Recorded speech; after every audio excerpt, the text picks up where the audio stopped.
Hello and welcome back to another out-of-spec detailing video here from Clear Detailing in Northern Colorado.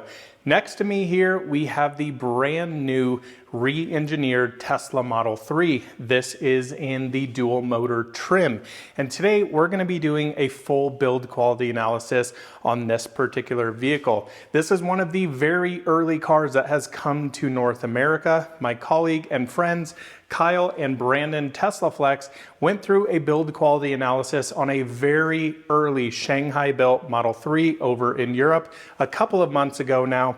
But I'm really anxious to see how these Fremont Model 3s are built. So we're going to be checking through panel gaps and fit and finish on the exterior, talk a little bit about paint quality and paint finish, and then we're going to spend quite a bit of time on the interior because that's where this car really shines. So welcome back. Let's jump into it.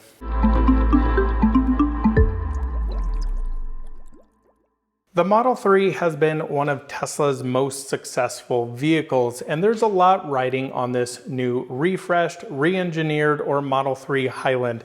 Everybody seems to have a different name for it. What we're going to call it today is the new Model 3. Now, what I find most interesting about this video is this is a customer delivered new Model 3.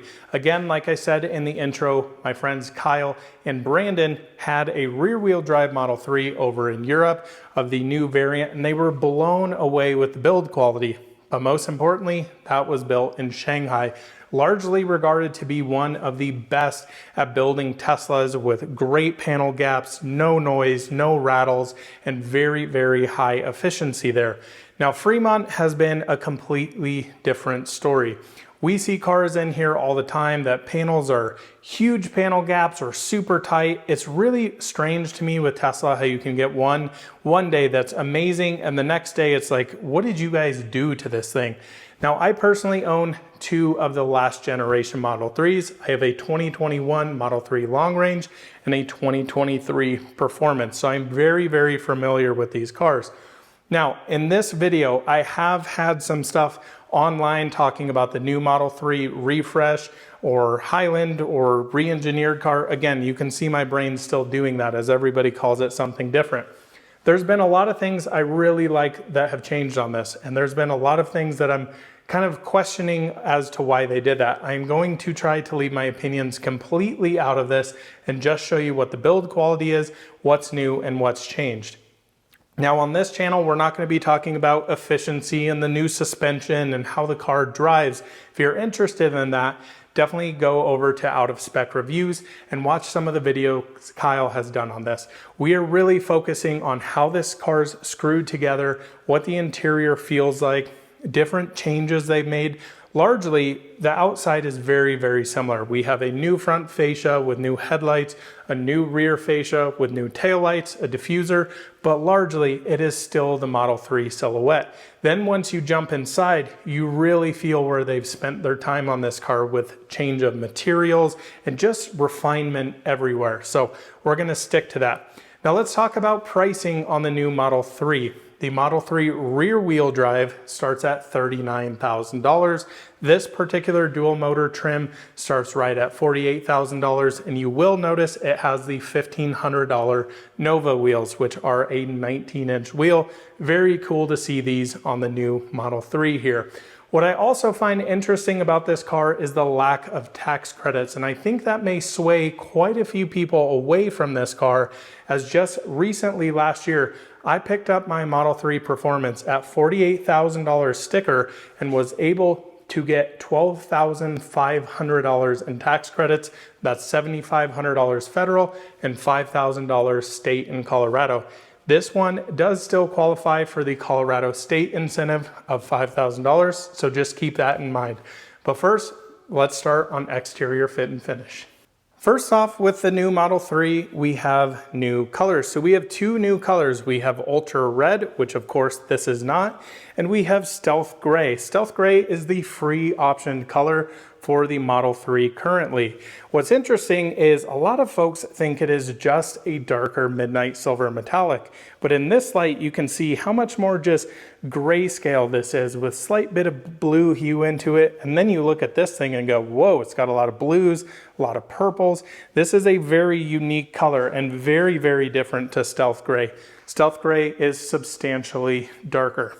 Now, like I said, on the exterior of the Model 3, it largely has the same silhouette, but there are quite a few panels that have changed. For example, of course, the front bumper, the headlights, the front hood has completely changed, the front fenders, the taillights, the rear bumper, and diffuser. But largely, the doors, this whole rear quarter panel, and the panel that goes above the windows and mirrors are all exactly the same. Now, with this build quality analysis, what we're going to be doing is just looking around the vehicle and giving you my impression of how panels are fit together. We also have this tool that I recently purchased, and this is a panel fitment measurement tool. So basically you'll see little numbers on here from 15 all the way down to 2.5 on this side and down to 5 on this side. We are measuring this in millimeters. The nice thing is me filming behind the camera here. For those of you viewers, I can more quantitatively show you what is going on with panel gaps and the fit and finish here. But let's just start off here on the hood on the passenger side. First off, already noticing that this hood is sitting quite a bit lower than this fender here. It's a little hard to show on camera. If I move my finger up, you can see how it pops up there. What I am glad to see though is how tight this gap all the way down is. So let's, for example, give you a little measurement here, right at about 2.5 millimeters, 2.5 millimeters, 2.5 millimeters. Absolutely perfect there. Now, up here, definitely feeling like this is a little bit more flush, so I'm seeing down here as the hood's kind of dipping. Now, as we move to the front, the gap here definitely looks larger if you stand in certain areas. It's very, very strange how this works, but I definitely want to give you a little measurement in this area. Just over 2.5, right at 3, and right at 3 millimeters. So not exactly perfect, but nice tight gaps. Now I had some questions in the past what I prefer to be like an average panel gap. I personally think just looking at this car in person with the thousands of cars that I've looked at and had here in the shop, this feels very tight, at least on the hood and fender alignment. Now I want you to notice over here, hopefully you're able to see that little bit of gap as the camera goes in and out of focus. That is not found on this side. Up here feels absolutely perfect. So very, very happy to see that there. Let me take some quick measurements here for you. 4 millimeters, so a little larger up there, just over 2.5, under 2.5, and right there. So looking very, very good so far, except for that passenger side. Now the fenders have changed a little bit. They're a lot more flat compared to the previous generation Model 3. And of course you can see the new headlights. One thing I want to point out here is how nice this gap looks all the way down. You can see this line lines up absolutely perfect and no fitment issues there. One thing I have noticed on Model 3s in the past is this strange little area that happens here. You'll see this is no exception. You can see how the bumper goes and then turns out to meet up with the fender. Let's check the other side here. And exactly the same thing going on. You can see it just right there as the camera again goes in and out of focus. Let me, for example, just show you my Model 3 performance over here. This one actually looks quite bad. Just keep an eye on the tire there and you can see right in this area comes out and goes back into the fender. So interesting, it almost seems like the bumper is too small for the fenders. Very interesting stuff going on there. Now, let's talk about headlights. Definitely a lot sleeker design. The US ones have this orange slit in them here. Of course, we have no fog lights or no air vents down here now compared to previous Model 3. So interesting stuff going on there with the orange. But this side, again, looking absolutely perfect. Headlight up here, very, very tight, moving all the way down.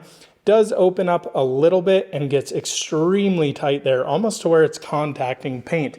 Wouldn't say that's an issue. It looks very flush inside of this bumper here, especially down here. Now I've seen a lot of issues with Model 3s, Model Ys in the past where the headlight actually sticks over the bumper on one side and completely different on the other side. Very, very strange. Again, no vents down here to speak of. A very simplistic bumper compared to the previous one. Now let's look at the headlight over here. As I'm noticing, can you see this spot in here? That, my friends, is a sanding mark. We'll talk about more of that when we get into the paint inspection. What I do want you to notice here is how much larger this gap is on the driver's side compared to the passenger side. Down here looking very nice and flush, but definitely noticing as I'm just looking at this car, this headlight fits a lot better than the driver's side. Now, the tow hook here, when I was washing this, that's not even sort of clipped in. Okay, that's not a, that shouldn't be like that, but a little strange there. Now moving on to the front fender here, of course, largely similar signals here where you have your turn signal, but we now have hardware for cameras. Easiest way to notice this, if they have the slight red hue in the lens, that means they are hardware 4. Now let's look at the alignment here from fender to driver's door. Initially looking at this, that line looks very, very tight, especially down here. I love how the side skirt is fitting against the fender, and same with this door. What I do notice in the back here though, the rear door sits in ever so slightly right here on this lip. A little hard to show on camera. What I'm very impressed with though, if you get that angle all the way down, fits perfectly flush all the way down the side of the car. Now, one interesting thing with, I guess, Model 3 compared to Model S, this is one continuous piece of, I would assume, aluminum. Model S has this basically separated into two, and that whole side skirt on Model S is plastic. Interesting why Model 3 would have metal. Model S has plastic, not exactly sure there. But let's look at alignment here.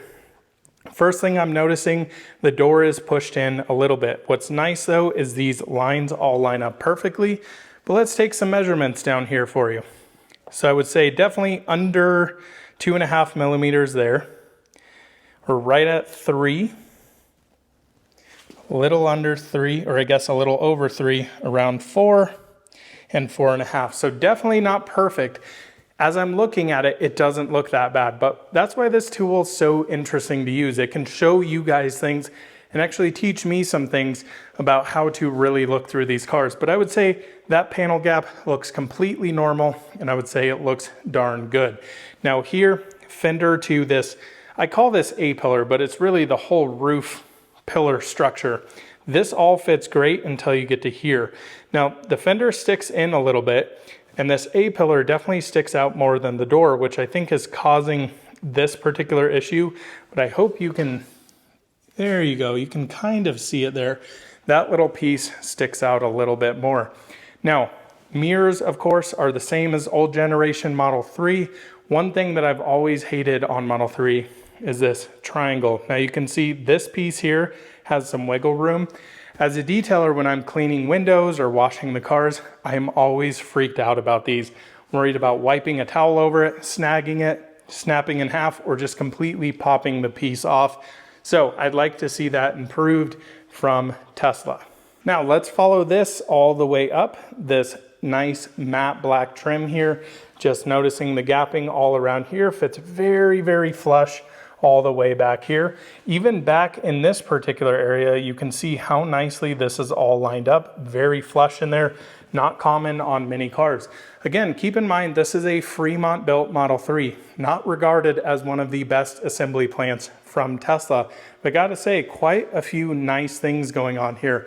It's not perfect, but it's getting better than I think even my previous generation Model 3. One issue I've had on my performance is the doors. I have had every single door fixed, manipulated because they don't sit just perfectly. The annoying thing with Model 3 is watching these lines here. If the door is sitting out a little bit or not perfect, as I can kind of see this one is here, so you can see that fender sticking up a little bit, the door is sitting down. So when you're driving, you look at that rear view mirror, you see all of these things in there, and it does definitely get a little bit frustrating. But I'm glad to see this lines up really nice, this lines up really nice here. I will say this gap to me seems rather large, right at about 5 millimeters, 5.5 on the door, right about 5 there, right about 5 there. I will say my personal opinion, I know I said I'm not going to give a lot of opinions, but this panel gap looks huge here. It really, especially at this angle, you very much notice it. And you compare that with this front door, this looks so much better. So if I get in a little alignment here, right at 3, that one's 4.5 there, and that one's 4.5. But to me, it definitely looks a lot better. So take that with what you will. Rear trunks. Now, rear trunks have always been an issue on Model 3, and I'm not exactly sure why. I don't know if it's how the mechanism works inside, because essentially you have a strut on each side which pushes it up, but the alignment is never perfect on them. So let's take some measurements on this particular side, which I would say looks good. Definitely seems like a little bit larger gap than you would maybe traditionally expect, right at about 5 millimeters there. Yep, 4.5, 5. That's right around 3, right around 3, and then down here, right at 5. Okay, so take a visual of that. And let's come to this side, and you can see how much tighter this side is, especially when you get into this area. I mean, I can't even get 2.5 millimeters into that particular area. Down here, we're at about, yep, right at 2.5, under 2.5, so a lot tighter. I personally would like to see this gapping on the other side. What seems strange to me though here is this gap seems quite a bit bigger. So it's 3.5, actually the same. I would just like to see this all lined up slightly better. I don't know, that's just my preference there. Now on the rear trunk lid, let's talk about this glass. Very, very flush. What I am noticing though, back here, so we have a 3 millimeter gap. Over here, we have a 4.5 millimeter gap. So not exactly perfect, and you can very much see that the trunk isn't perfectly aligned. It's also interesting, this area right here, you can see how it's kind of pushed in from this particular angle. What about this side? Not quite as much. So yeah, I would say trunk definitely needs a little bit of alignment. Now we're gonna get into some of the new things back here. First off, of course, being the charge port. Now this light typically would go into this particular area, so we have a larger charge port. Right off the bat, I'm noticing very imperfect alignment. Very, very tight up here and substantially bigger in this area. You can see huge gap there and nearly touching the paint there, and then quite a large gap. Let's open this up. May have to unlock the car. There it goes. Largely similar actuation, just a little bit larger door. I personally, again, would still like to see that tightened up. It definitely seems like it needs to be turned a little bit. So, moving along to the back. Let's open up the trunk. Wow, very, very smooth actuation there. I can tell these have new struts in them. I have this weird sensation, I guess, in mine, where when I open it up, it kind of does this. It pulses, and it kind of stops and then pulses again. Doesn't feel very smooth. Another thing you're going to notice here is we now have lights down in this diffuser.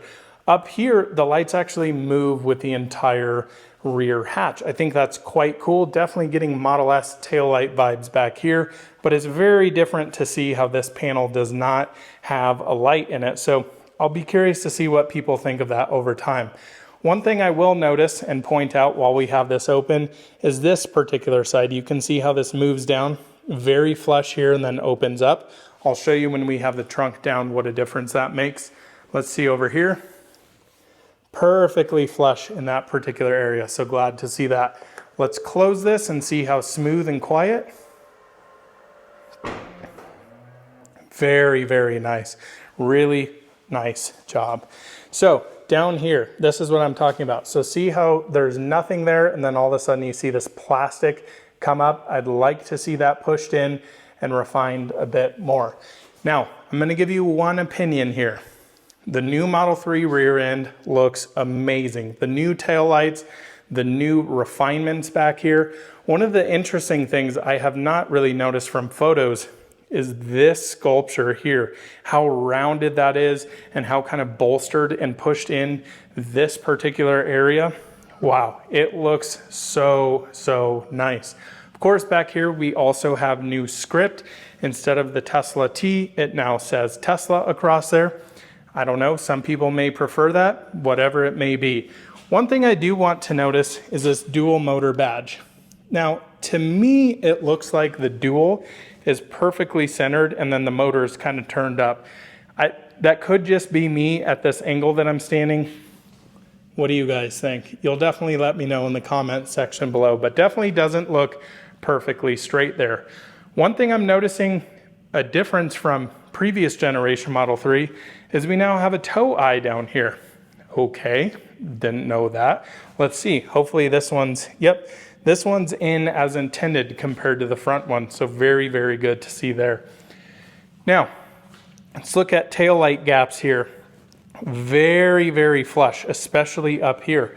One thing I found interesting while washing this car, I'm gonna call these little wing tips.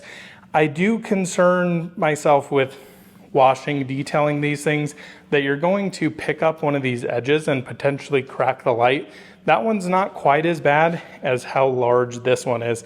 This one definitely has quite a big gap there, and I think especially wiping it with towels, you could definitely pop that out. So I'd like to see this kind of pushed in. There is zero give in that whatsoever.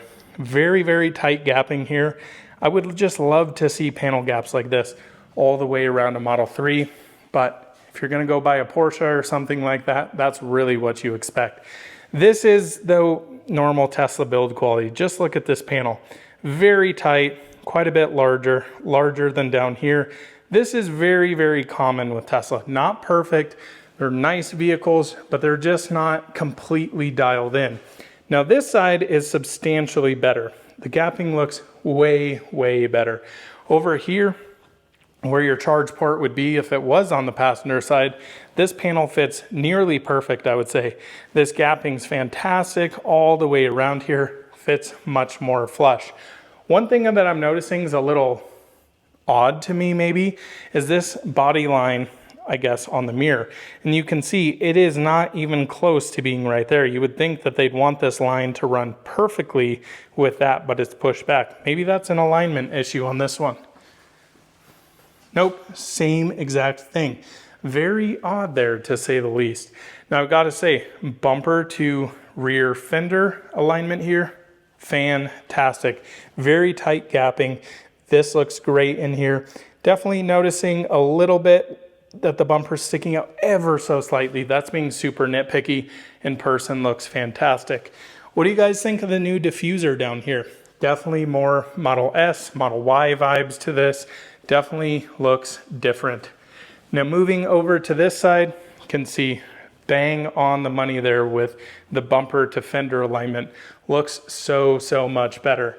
Now, some weird stuff going on this side, and it's with the doors. Again, very similar to my Model 3 Performance over there. Now, notice one of the biggest things here. This rear door sits in way more than this front door, and you can really see it, especially starting here. So let's take a look at what's going on. Up in this particular area, perfectly flush here. The gapping's great in between here. Let me give you a little bit of a measurement. About 3.5, a little tighter, 2.5 there, and 3.5. And then you get down to here. Notice this section here, how much that door sticks out. Let me also give you a little bit of a measurement, right at 3.5. So I definitely say this front door is sticking out a little bit. This is something that I commonly see with Tesla. It really seems to me like they just throw the cars together and then let the service center deal with minor issues like this. And typically all that needs to happen is these striker panels in here, or pieces, I guess, basically those need to be loosened and adjusted. Again, I've had 4 of them repaired on this particular Model 3 Performance back here. Now this panel gap in this particular area still looks a little large to me, especially when I stand exactly at this angle. What's very strange to me though is when you look here. Notice any weird gapping there? Because I definitely do. The door is sitting in, which makes this gap appear huge. And then here, the door is definitely sitting in and the fender sticking out a little bit. So very similar to over there, but I would definitely say the gap is tighter in this particular side. Let's take a measurement. So this can be a little tricky. If you notice here, we have this metal piece. So if I stick this in, it basically ends right there. So I would say it's definitely under, it's probably right at 5 millimeters, if not 4.5 there. So not too terribly bad. Moving down the side here, what else can we see? One thing I am noticing here, again, door sticking in a little bit compared to the side skirt, whereas up here, perfectly flush all the way, amazingly flush here on the fender. And one thing I did just quickly notice while I'm walking around, the fender looks like it's sticking out maybe like a 1/16 of an inch, as you can see right in that particular area. I wouldn't say most people would notice that, but it definitely caught my eye. So let's take some measurements here. That's right at about 3 millimeters, a little over 4, 4.5, and 4.5 there. So not perfect in this particular area, but also not completely terrible. So I would say so far, panel gap fit and finish, in my impression, feels much more refined to my Model 3 Performance back here. And this is a car that's been untouched by Tesla service or anything like that. Again, very early VIN here in the United States for the new Model 3. Now we have some new glass on the updated Model 3 here. We have, I believe this is double pane acoustic front glass here, and I believe the rear glass, but not the sunroof. I could be wrong on that. You guys will definitely let me know. We of course still have single pane glass here on the front, same with my Model 3 Performance, but now we also have double pane rear glass, which is supposed to help with sound and NVH. Now, I will tell you from my experience, the front is way quieter, like substantially quieter than the outgoing Model 3. The back though, I noticed on the 18-inch wheels, and this could be a tire situation, it felt very bassy and very boomy in the rear seat. And I was getting this resonance that actually gave me a headache. I don't know if it was something with that particular car. Haven't been back in the back seat of the new Model 3, but definitely take a listen if you go test drive one and see if you hear what I heard in that. It may have just been a fluke. I'm not exactly sure. One thing on the glass though that I'm noticing up here is this rubber is not sitting perfectly, which is strange because the glass is nearly perfect on this. This gap all the way across literally is millimeter perfect. It fits absolutely flush in there, especially back in this particular area. Even on the side windows, this normally is kind of outset here, essentially where your cameras are, and it feels so much better. Let's check out the driver's side. Let me close this door so we can get an accurate feeling. Way more flush. So that's very, very good to see.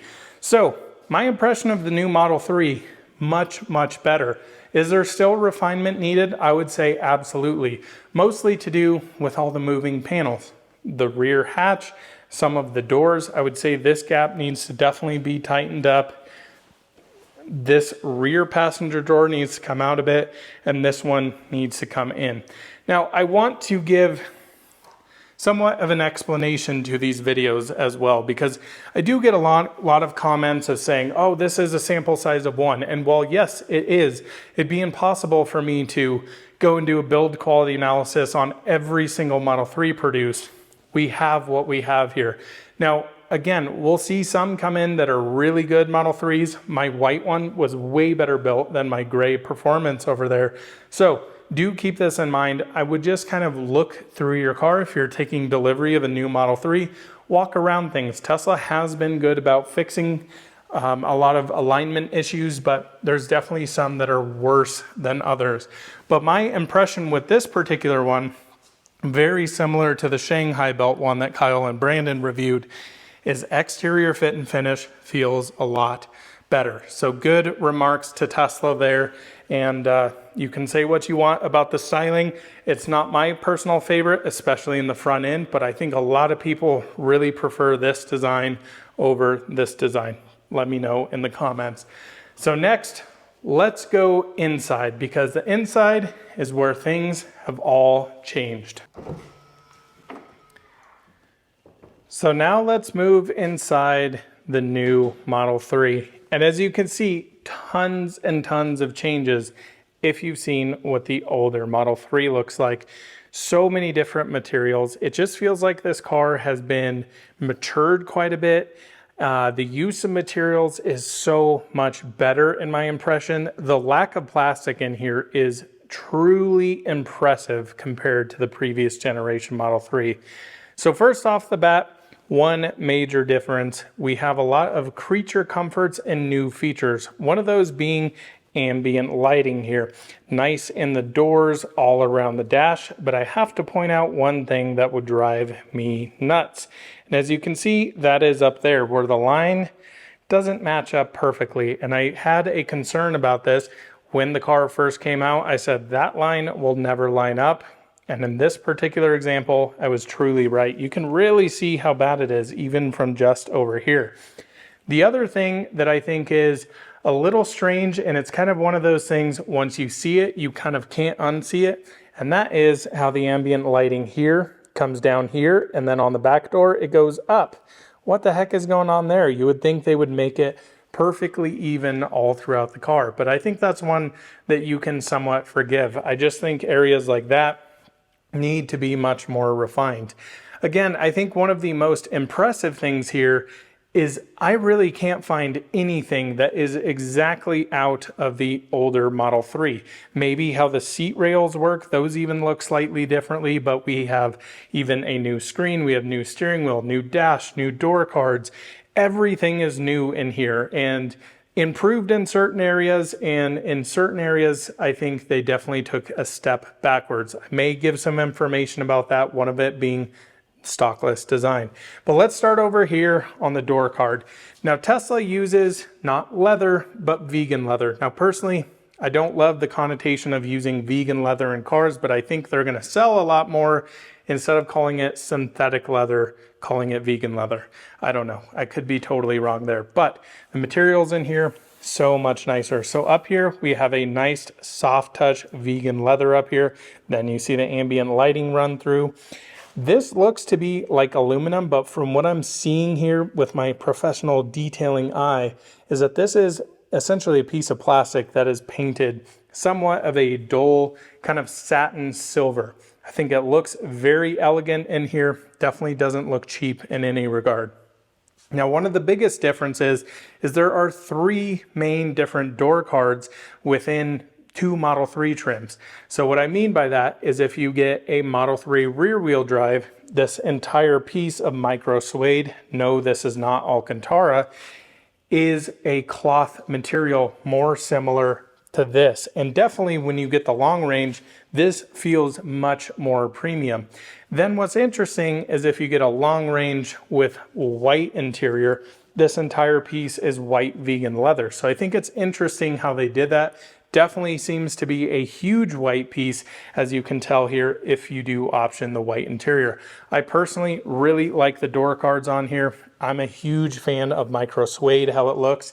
And again, it's not Alcantara. Alcantara is a brand found in some very high-end supercars, but even brands like Porsche don't use the actual name Alcantara. They call it Race Tech or Race Tex. I don't exactly remember, one of those. But moving down, we have a new, much larger button here that feels very, very premium. A nice mechanical click in there, feels fantastic. You have your manual door release here, which if you didn't know in Model 3, you want to have passengers avoid using that as it does not roll down the window. So you do risk the chance of shattering your glass, but this is meant to be used in an emergency. Maybe you've gotten in a car accident, nothing's opening, that will mechanically unlock the door. Now here, the switches to me do feel a little bit different. They don't necessarily look all that much different, but you can definitely feel a difference from the older generation Model 3. We have more vegan leather down here with gray stitching all the way through. Stitching looks fantastic. One of the biggest things that's changed on this particular door card is the lack thereof of plastics. In the older Model 3, this entire section down here was all plastic, even in here. So we now have carpet in your cup holder area, but this is all soft touch vegan leather, which I truly appreciate. So let me just give you an example over here on my Model 3 Performance, how much more plasticky this is. So as I open this up, you can see definitely a lot smaller area of the micro suede. This material feels slightly different. You have a little bit of white accent, but then all of this, very, very cheap plastic comparatively. One of the biggest changes I'm going to point back to the Model 3 is this particular area. You can see this is all very cheap plastic, even here. And what you'll notice is this gets very, very scuffed up over time. Now, as I run back over here to the new Model 3, let me show you what a large difference this is. So as you may be able to tell here, this entire thing down here is all carpet. Now, I think we're compromising, of course, not scuffing a plastic piece here and not feeling as cheap. Carpet, of course, absorbs a lot more sound, so that may help with the sound and NVH in the vehicle. But I also think it's going to look better over time. Now, I also do think you're going to have to vacuum this area a lot more, as this particular car has 1,000 miles on it.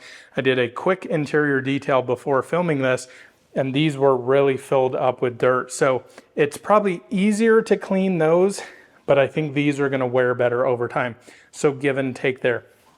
But again, even the refinement down here, this is no longer super cheap plastic. It almost has this little bit of a rubbery feel, definitely more thicker, definitely more premium. Now the seats have completely changed. Gone are the days of having no cooled seats. So Model 3 now has cooled seats, which also means you get perforation in them. Now, for me as a detailer, perforated seats can be quite annoying, especially if you have kids or if you have dogs or if you like really heavily use your vehicle and often get in it maybe dirty. These perforations get a ton of little crumbs in them. As you can see here and up here in this area, they can be a little bit challenging to get out. So that I would say would be a little bit of a negative there. What's also changed, of course, center console. This now largely looks exactly out of the Model S here, where basically your phone heaters are. Yes, I said phone heaters because wireless phone chargers essentially anymore just heat the heck out of your phone. So interesting going on there, but let's talk about the center console. So this has changed. Long gone are the days of the gloss piano black. This slides out of the way. And then this one dips down to have your cup holders. I think that's very cool. You can close up your cup holders here. What I do think is interesting, we're going to do a little race here. That one's way slower. I know I pressed this one first, but that is a little interesting. It's also cool how they've integrated two different types of basically poles there. Yeah, it looks very nice. Now, armrest no longer has a clasp under here. It is magnetic. That feels very satisfying. Very, very nice. Even back here, basically where the rear vent is all now vegan leather. So you can just see every single little place on the interior. They have largely taken away all plastics. Yes, this is plastic here. This stuff typically wears quite well, even on older Model 3s, but there is not a ton of plastic anywhere. There's a little right here. Actually, this is even slightly rubberized. Again, it's just like they refined this car so much more. So, sitting inside now, Honestly, it still feels like a Model 3, but it definitely feels different. So of course, now we have a new dash up here. What do you guys think of this material? Curious to see what aftermarket companies are going to do. Hopefully come out with a bright white one or some cool other maybe plaid textures or whatever it may be. You know, the aftermarket community for Model 3 is pretty crazy. Honestly, sitting here, I do feel like I sit quite low in the vehicle, which I love in the Model 3s. The screen has had a slight change to it. It definitely is a little bit more rounded on the corners, and I believe to be a higher refresh rate and more PPI in it. But honestly, I don't think you'll ever even notice it. This particular one has a screen protector on it. So what else is new in here? Well, one of the things I want to talk about is the glove box here. So if I open this up and go to glove box, you'll see this pop down. Now this is held with magnets, and I hope you can hear this. And it's also a little flimsy, I would say. It definitely feels smaller than older Model 3, but listen for this noise. Very loud. So definitely not as satisfying as that. It's a different thud. This one to me just feels abnormally loud, and you can see how there's like basically magnets here and here, and I think they just smack each other. I don't know. I think it would be maybe jarring if you're driving down the road. That may sound a little extreme, but it does. It's very, very loud. I know that's a strange thing to say, but it's definitely loud. One thing I would love to maybe eventually see from Tesla is a black headliner. I think a lot of people complain about this. I do as well. You have an all black car like this, it would make it feel 10 times more premium if you put this micro suede up here, just like Model S, just like Model X, just like Cybertruck. I think the car would feel way more premium, way more expensive. Maybe even have it as an option, $500, $1,000. I'd pay $1,000 all day for a micro suede headliner. I think it'd look awesome. Here, the lights have slightly changed, so they're no longer the very cheap clicky ones. They are very nice haptic, but you don't really feel you press them, so you kind of have to look at them. Same up here. Wow, that takes a very, very light touch to be able to hit the hazard marker here. But honestly, Tesla does such a remarkable job, I guess, with a minimal interior that handles everything. Now, it's not for everybody. I'm sure a lot of people, I have a lot of friends that are, drive my Model 3s and they go, I hate having my speed over here. But I personally think you get used to it, or maybe you just don't like it, and that's totally okay too. Now, steering wheel. Lots of new things going on here. First off, you're going to notice no stalks back here. That is one of my biggest complaints. As you guys have seen and known, I'm a one-handed driver. When I drive Kyle's Model S that has no stalks in it, I just don't use turn signals. It's very annoying for me to use and have to be driving here and come over in this area and look and press them. I personally don't like it. Now, what I don't mind is having the drive, reverse, neutral, and park here on the screen. I think it actually works very, very nice and does free up that space. But maybe I'd like to see having turn signals over on that side and your wipers on the right stalk or something. Now, I will say for those of you, maybe the blinkers are annoying. I know Sexy Buttons is going to be coming out with something cool, maybe like turn signal stalks eventually for Model 3. Just seems weird that you have to have this. I just wish it was an option. Now, the steering wheel has changed quite a bit. It very much looks similar to the Cybertruck wheel. The Cybertruck wheel is just shrunken down. I believe this center bit to be swappable with the Cybertruck, because I saw somebody put Model 3 wheel on a Cybertruck with the Cybertruck centerpiece there. So that's kind of interesting. But the haptics on here definitely do feel nice as you press this. I mean, it's a very, very firm click, so I will give them props for that. I think it's interesting that Tesla has moved in one way to a minimal design, taking away the stalks, but then added a ton of buttons and things to use on the steering wheel, where you literally have 2 buttons on the old Model 3. So they're kind of going forwards in one way, backwards in another way, which I think's definitely interesting.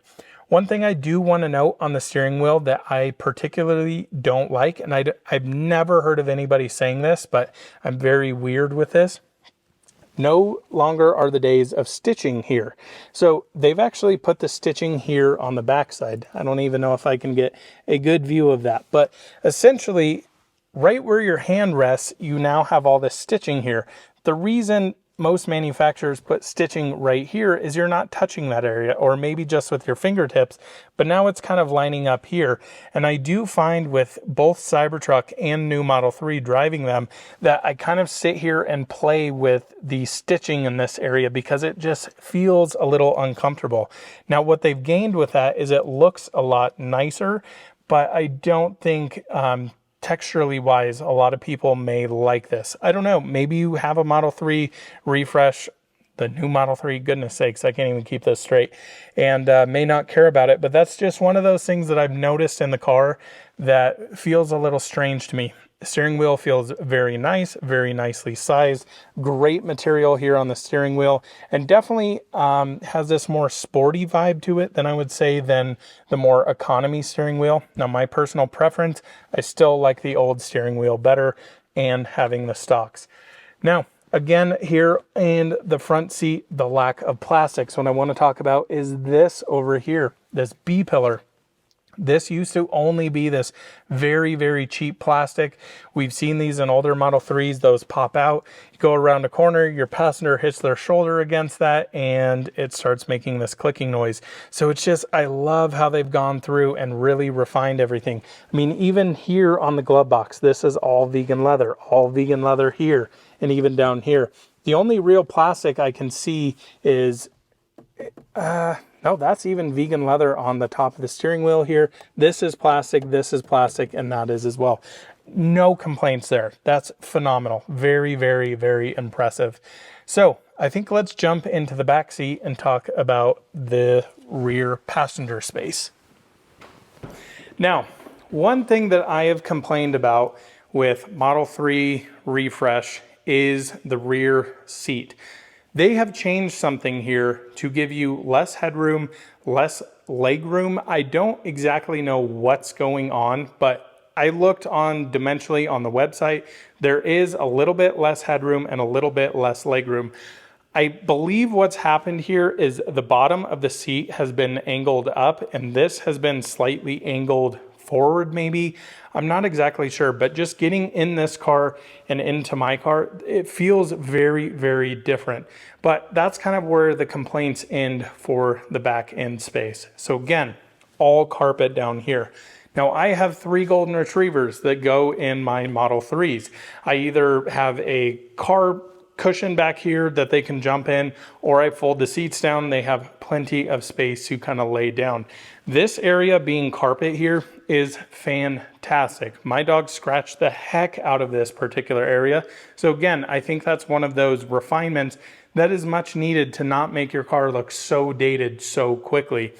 And the other nice thing about the rear of the Model 3 now, the materials are all fantastic. So here on the door card, same material as on the front.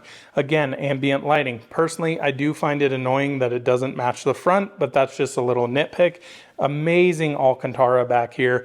And again, even back here, all vegan leather on that. Great job, Tesla. That is much, much needed and definitely makes the back seat feel a lot nicer. The other nice thing is the seat backs. These are all vegan leather now. It's no longer very, very cheap plastic. One negative I would say back here though is this. Now, typically with the older Model 3, this was a perfect basically cutout. So this side you couldn't open. I think a lot of folks are gonna put stuff in here and then it's gonna fall out of the side. That's just my opinion. We'll see how that works over time. Now we do have a rear screen down here. Some of you have said this is the most useful thing ever for kids and whatever. The only thing I'm a little concerned with is, you know, having dogs back here, getting air to them. Are they going to be touching that screen and changing a bunch of settings? Yes, you can lock the screen, but I'm curious to see, you know, how that actually works out for them. Also interesting to know, I know this is going to be a weird angle, but there is carpet all down underneath that screen as well. 2 USB Type-C ports there, great, but definitely some interesting stuff going on back here. as far as packaging with how the rear seats are. This to me, it definitely looks like it's so much more raked, and I don't know why, but when I sit back here, my head is in the rear glass. So I would say if you have a family and you're interested in purchasing a Model 3, go put your family in the car and make sure you fit, because the rear seat has changed. We need to do some measurements and really compare and contrast them. Maybe Kyle and I will do a video on that eventually, but something's definitely changed. What's also changed back here is this. A much better center armrest with 2 cup holders in it. Feels way better than the previous generation Model 3. Still, we have the flat floor down here. Of course, you're essentially sitting on the battery pack, but man, oh man, very, very impressive use of materials here, Tesla. I personally think the white one's gonna feel a lot more premium.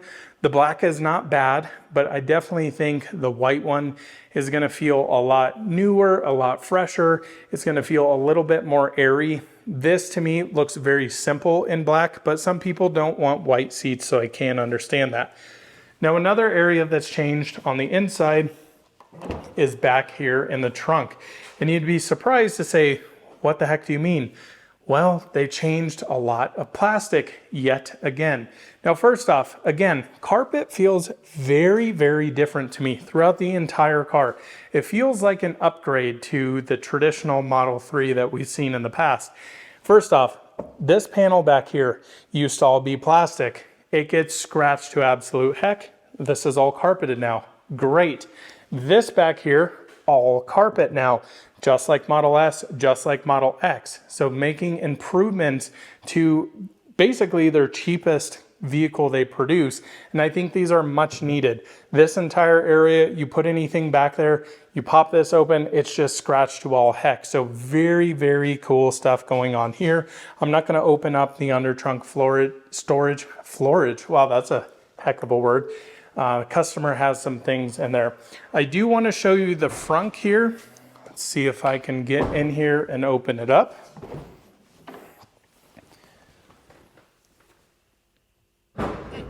There we go. Quite a loud jarring noise. I wish we could see at some point Tesla come up with a good solution for a motorized frunk. I personally think folks would use it a lot more. Now, what's interesting with this is my customer had his previous generation Model 3 floor mat in here, and it didn't quite fit exactly inside this. I'm not sure if it's bigger at all, but it definitely seems a little bit different shaped with this kind of brow on it. But the new hood is definitely different.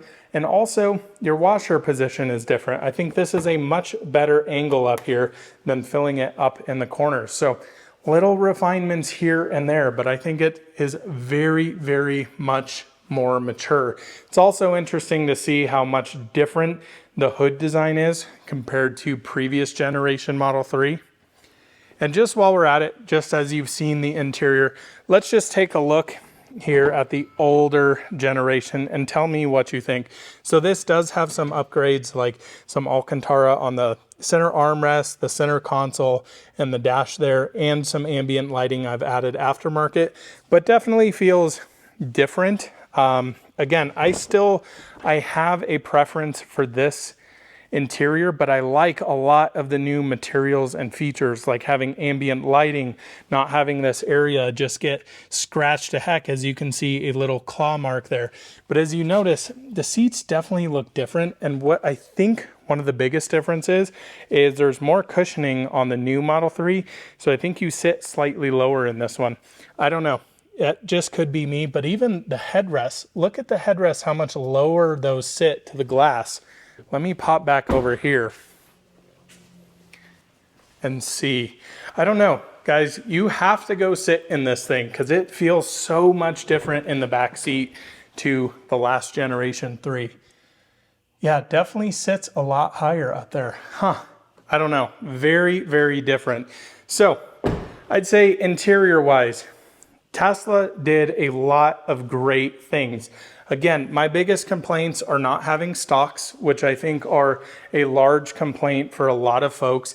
And then the rear seat room. Honestly, other than that, I really, really like the new Model 3 interior. It just feels much more refined, much more mature. The materials are so much better in certain areas. Yeah, interior is fantastic.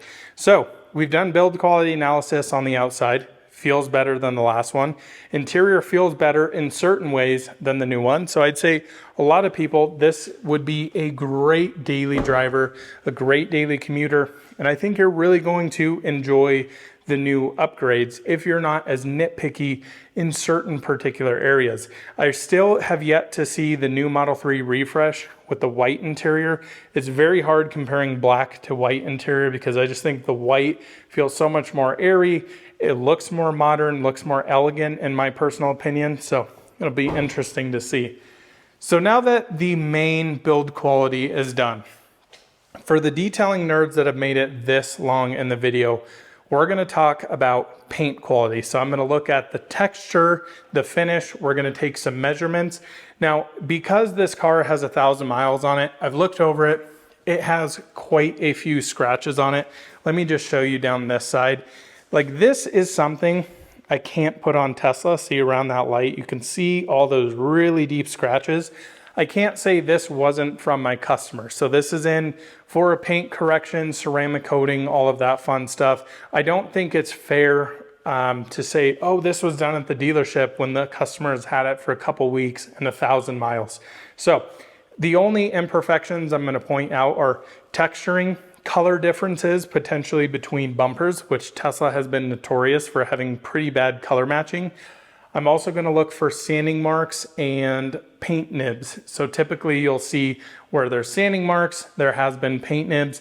And then lastly, we're going to take some paint measurements on here with a paint thickness meter to see how consistent, inconsistent, how thick, how thin the paint actually is. So for you detailing nerds, it's now that time for the paint meter. Now there's been a lot of controversy about this particular device that I use on here because it's not a super expensive one. I can buy $3,000 paint meters out there and get it within a certain accuracy. Now there's a paint meter out there that rounds up to 0.5 mil, up or down. This I think is more accurate than that. This has been calibrated with the calibration sheets, but this is a cheapo one I have on Amazon that I purchased, and it gives me a rough ballpark idea. So it's going to be, you know, a couple percent off, 2 to 3% off of a true accurate reading. Now what this does, again, for those of you that don't know, has a metal tip here.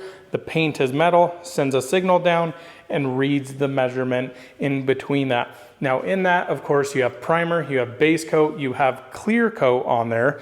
And what we're looking for here is not only paint thickness. I like to see between 4 to 6 mils. That's pretty average industry standard, which is about the thickness of a sheet of paper, including all those layers. So that's why it's important when we go through this, the cars don't come in completely scratched to all hell, have a ton of sanding marks on them because we're taking paint off when we're doing that. So let's just come in here and take some readings. What I want to see is consistency. Again, this is in mils. So we just had 661 up there, 8 mils there. This is some thick boy paint. Now this doesn't mean we have 6 mils of clear coat on here. We kind of have to guess, in all honesty, how much clear coat. Now the Pearl Effect paint, the white paint Tesla has, was typically their thickest. This is the thickest I have ever measured on a Tesla. I typically see, again, around 4 to 5 mils is pretty average. 638, 748, 589. So I would say not very consistent. 8.5 mils there.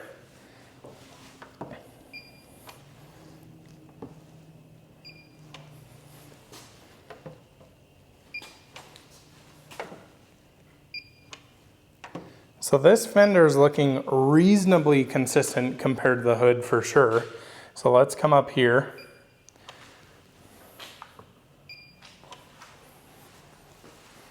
Also notice some very heavy scratches there that are actually through the clear coat and color coat. So that panel is looking very, very consistent across there. Nice.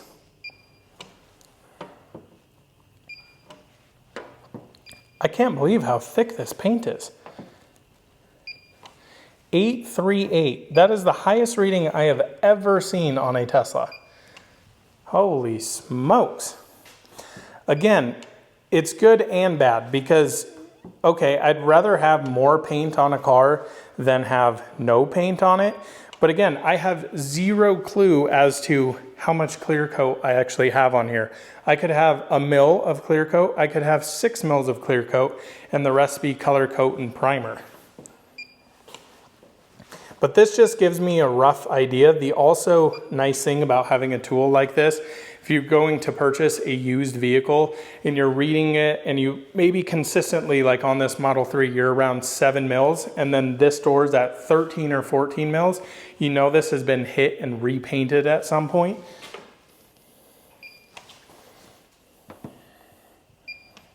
$10 freaking mils, holy smokes.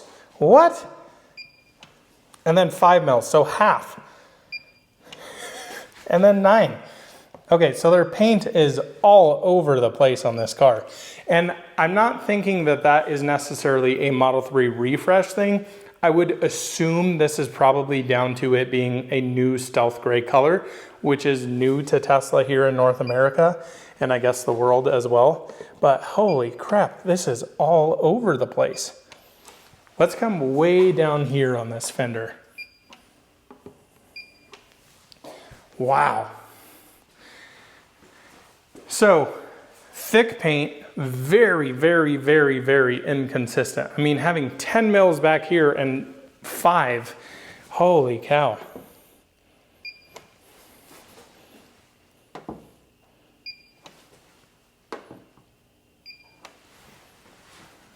I'm shocked, to say the least. That is what is different. I'm not saying it's impressive to have a lot of paint like that. I think it's very strange to have that big of a discrepancy, having one area a couple feet away on a car that is painted by robots, hello, can't speak right now, that should be calibrated. But like, why is that so different? Very, very interesting stuff. So my final analysis of the new Model 3 refresh. Paint for a detailer, okay, this will be an interesting detail. I'm gonna be filming a full paint correction ceramic coating video on that. So if you're interested in how I remove all the scratches and going through protecting everything, definitely stay tuned for the next video right after this one. Build quality analysis on the outside. Personally, I think it crushes the old Model 3s. Now again, this is a sample size of 1. I've been around a few of these cars now, and my overall feeling with them is they're a lot tighter. Tesla is trying to improve the build quality of them. I mean, I think when you really look at this car and you jump inside, you really are starting to understand that Tesla is trying to push this car up market, and they know that they have had not the best in recent memory of having terrible panel gaps in fit and finish. So I really do feel like they're trying, which I think is a good thing. Still think there's a little refinement to go. I'm always one of those people who says, you know, when you're buying the newest generation of a vehicle, kind of have to be careful with things. Like we'll see, do these, you know, taillights fog up quite a bit? Are there weird nuances with the suspension or something like that? It's always hard to be a first mover on a new package. I'm kind of the opposite. I like to buy the absolute last generation of the last product, which is what I did there with my Performance, because I feel like it's the most refined and is not going to have quite as many bugs, but you never know. I could be totally wrong in that theory. Interior, to me, guys, I think they crushed it with the materials. I think 9 out of 10 people are going to be thrilled purchasing a new Model 3, either rear wheel drive or the all wheel drive.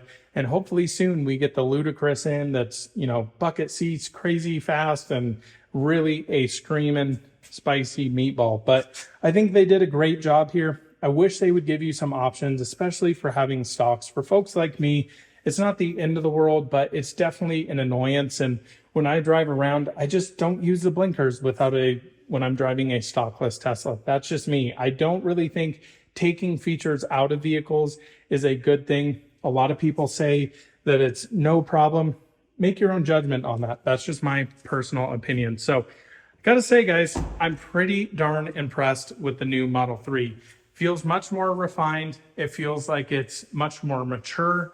Styling is definitely different. And of course, styling is everybody's own opinion. I still love the older Model 3 front end.